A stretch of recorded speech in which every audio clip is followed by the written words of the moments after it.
So where do we find ourselves now? Chaos abounds, dangers are gathering, America lacks direction, and leadership is in short supply. The world is getting more dangerous as conflicts mount. We have a major national security issue in our own country at our own southern border. We've had 7 to 8 million people pour into this country illegally since Joe Biden took office. They are not all coming from Mexico and Central America. They are coming from all over the world, from the Middle East, from Russia, from China. Do you think for a minute that America's enemies are not taking advantage of that porous southern border?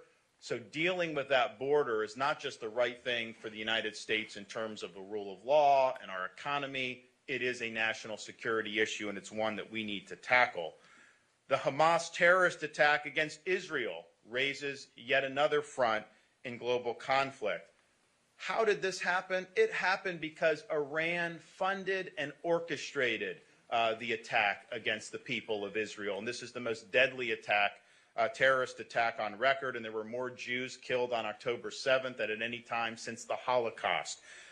We just commemorated last week the 40th anniversary, actually this week, the 40th anniversary of the Marine Corps barracks bombing in Beirut, Lebanon in 1983. That attack was done, orchestrated by Hezbollah and the Iranians to kill Americans.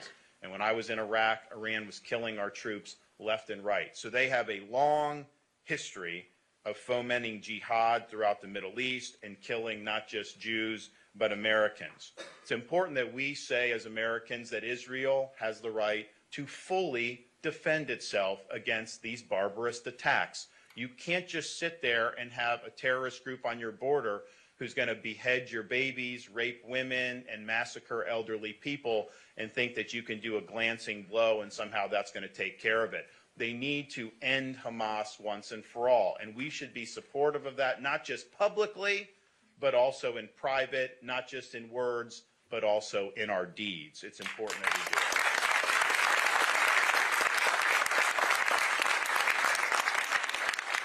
The Hamas attacks against Israel has taken some of the focus off the war in Europe. Biden invited the Russian invasion of Ukraine through his weakness, and now his policy is basically seeking a blank check to continue a policy that has no identifiable endgame. Biden's also funding both sides of this conflict. His deferential posture to Iran has given them billions of dollars in sanctions relief. They have plowed that not just for terrorism in the Middle East, they're also plowing it into helping Russia with things like drones. And his Green New Deal policies also benefits Russia, which relies on energy production. Now, Heritage has correctly pointed out how it's in America's interest to bring this conflict to an acceptable conclusion, to stop the decimation of our weapons reserves, and to focus our forces where they are most needed. And I think that is the right approach, and I commend Heritage for saying it. And so what is that right approach? Where are our forces needed? China is the key player behind both of those foreign conflicts. The CCP is keeping both Iran and Russia afloat financially. China is purchasing massive amounts of Iranian oil on the black market, thereby enriching the mullahs.